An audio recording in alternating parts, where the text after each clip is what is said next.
Welcome to the Arsenal, Jurrien Timber. Finally, we have a Dutch player at the Arsenal again. And obviously, my favourite players of all time are Dutch at Arsenal, Mark Overmars as well as Dennis Bergkamp. But we've had quite a few others as well. So, Jurrien Timber, height 1.79 centimeters, a player that will very likely play the inverted right back role. So obviously just the opposite of Zinchenko from a tactical standpoint. That makes it so much more interesting in terms of keeping the ball. But I do have my concerns from a out of position situation. When we come up a team that's going to have at least enough ball to hurt us, especially counter-attacking teams, what are we going to do from a defensive standpoint if we are playing with two inverted players? We've got strong centre-backs, Saliba and Gabriel. And obviously it will come across as we're playing 4-2-3-1 or a 4-1-4-1 formation. We obviously know that we've got Jesus, Saka and Martinelli up front. We've got Havertz coming in possibly to play the left 8 position, possibly having Rice as our holding midfielder. So that's why the Declan Rice deal is absolutely huge. And even though this is a welcome to Jurrien Timber video, we need to think about the tactical awareness that we're going to have. So let's have a look at the stats. So first of all, 1.79 centimeters. So not a very tall player, but obviously he's going to be playing mostly as the inverted right back. Sometimes Arsenal's going to play with a back three out of possession. So maybe it could be White and Timber. I think they will probably interchange, and then obviously Saliba Gabriel or Saliba Kivior or White and Saliba. So because remember, Saliba can play left centre back as well. In fact, most of his career he's played left centre back in a 2. So he is a defender, so he can play centre back or right centre back in that case. Ajax tended to play a back three, and he was the one that tended to go a little bit more forward out of the back three. So he was on the right. So when their right back pushed up a little bit, he was a little bit more towards midfield. So he actually came into midfield, and then obviously quite similar to how Manchester City played, where Stones was basically in midfield when I think it was Bernardo played on the right. He was wide. So quite similar situation. So yeah, interesting. So Jurrien Timber, he is 22 years old, 17 June 2001. So not long ago was his birthday. He just turned 22.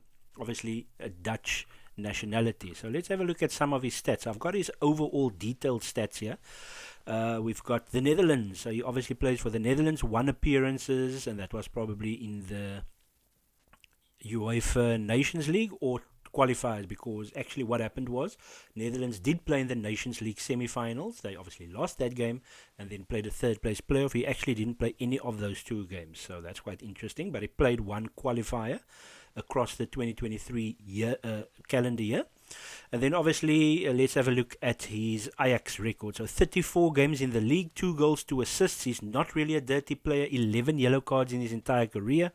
There was an average rating on this Who Scored website of 6.89. So a lot of people say Ajax didn't have a great season, but according to the stats, other than that, 2021-2022 was when his match rating over the season was 7.40, played less games than last season, but Ajax did struggle. They didn't get any trophies. I don't think they're in Europe, so they did struggle last season.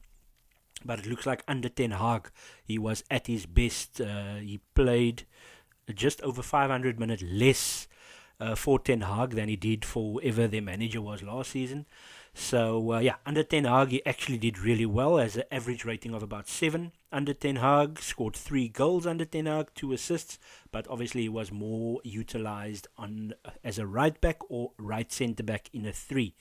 His Dutch record, played 1 World Cup qualifier. So he hasn't really played that much for the Netherlands World Cup. He played 4 games in the World Cup, so that's interesting. 4 games in the World Cup for him, 391 minutes. His rating was 7. His pass percentage was 90%. So across all the years, other than for the Netherlands in 1 World Cup qualifier of 87% pass percentage, he actually has a 90% pass. So he's actually very good with the ball. Pass success percentage, as they call it. Right, so now I go into his defensive stats. 3 tackles for the Netherlands in his one qualifier game. He's got 1.4 tackles per game, I'm assuming it is. Yes, 1.4 tackles per game, 1.2 intercepts per game. So obviously these are the key things. Not much fouls, interceptions per game. I'm specifically looking at last season 1.2. So what this website does is they basically have analyzed his entire Ajax and Netherlands career. So let me rather use that. So his entire Ajax and Netherlands career, 120 appearances, nearly 10,000 minutes, 1.7 tackles per game, 1.4 interceptions per game, and 1.1 fouls per game. He's barely offside because probably sometimes he was an overlapping fullback. 1.7 clearances per game. He dribbles 0.4 per game, 0.4 blocks per game, and his average rating is almost 7. So that's not bad stats. Let's have a look at his offensive stats. Let's look at his latest Ajax season. So 34 games, almost 3,100 minutes, 2 goals, 2 assists. His shots per game is just under 1. Key passes just under 0.5 per game. Successful dribbles 0.6 per game, so that's not too bad. He's not really fouled that much, and his average rating was 6.89 from an offensive statistic perspective when it comes to his offensive. And then obviously it's key, the passing, also quite a high rating, 6.89 out of 10. Remember, it was a difficult season for Ajax last season. Let's see, key passes 0.4, average pass, let's see, that's average passes per game 80, and then his average pass percentage is 92%. That is now success percentage across the entire season with Ajax. So probably best to look at his Ajax record. Obviously played quite a bit, 34 out of the 38 games. They should have 20 teams, I think. It's possible they have 18. I don't know how many games they play, but I don't think he was injured last season, so it sounds like he's played every game for Ajax. 34 games, nearly 3,100 minutes. So that is very, very interesting. Let's see if there's anything else that's interesting.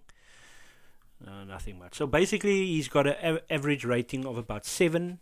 Best season 7.4 under 10 Haag, so that's quite good when you look at, because it's obviously various things that they look at when they discuss this player. So from a Jurrien Timber standpoint, what's the fee? It sounds like something is going to be agreed probably under 50 million euros, so we're looking at 41, 42, 43 million pounds, around about there, probably with add-ons that will eventually take it to close to or around about 50 million. He'll probably be on about 120, 125, 130,000 pounds per week. So not our highest earners, but obviously a decent wage. It will be a 5-year deal, so up until 2028. And I see his role as being both right centre back and right back. Obviously, we do have White, we have Saliba in those positions, so it's going to be very interesting to see. We also have Tomiyasu in our defense, who will obviously cover left back, left centre back, and right back. So, funny enough, most of the positions that Tomiyasu plays for Japan is left centre back, and obviously he's played left back and right back for Arsenal. He hasn't actually played, unless we were probably in a back three or with out of position. I don't think Tomiyasu has played in a centre-back position for Arsenal. Maybe in a Europa League game that I can't remember now, but he's basically played right-back or left-back with variable success. Obviously, the one game that stands out from last season is his mistake in the Manchester City home game. But yeah, so these are the type of players that Jurrien Timber will actually come up against. So I foresee this guy to be a really good signing. It's somebody that's got, as I said he's got excellent passing range. He's got the ability to dribble a little bit. There's some videos where I saw that he was able to dribble from deep in the Champions League for Ajax. And yeah, I think this is a fantastic signing. It might sound like a high fee, but when you look at the inflation in football over the last couple of years, I think that's actually quite a good deal. Very similar to the Lisandro Martinez situation of last season, where Man United and Arsenal were both in for the player. The funny thing is, former Man United player was the director of football last season when Arsenal were trying to get Martinez, and former Arsenal head scout Sven Mislintat is now the director of football at Ajax. So it's quite weird how it works out, and it sounds like it was more favourable, even though Mislintat left Arsenal in kind of bad not bad blood, but not in a good state. So he went obviously to Stuttgart, I think it is. We got him from Dortmund, very highly rated scout, and he ended up going to Stuttgart, getting control there, and then he's now at Ajax. So it sounds like there was relatively positive talks. Obviously, Arsenal's old regime was the reason why Sven Mislintat left Arsenal, and obviously there were one or two players that he identified when at Arsenal. One that comes to mind is Mavropanos, a Greek defender that plays at Stuttgart. But it looks good. It looks good for Arsenal. Hopefully, we get all our deals done. This is a very important week. So, we'll see. So, Jurrien Timber, welcome to Arsenal. Round about, let's say, £42 million. Obviously, that gets paid off in installments. And let's see how he performs at the Emirates. And I'm very glad that it's something that gets done very early. Come on, you Gunners.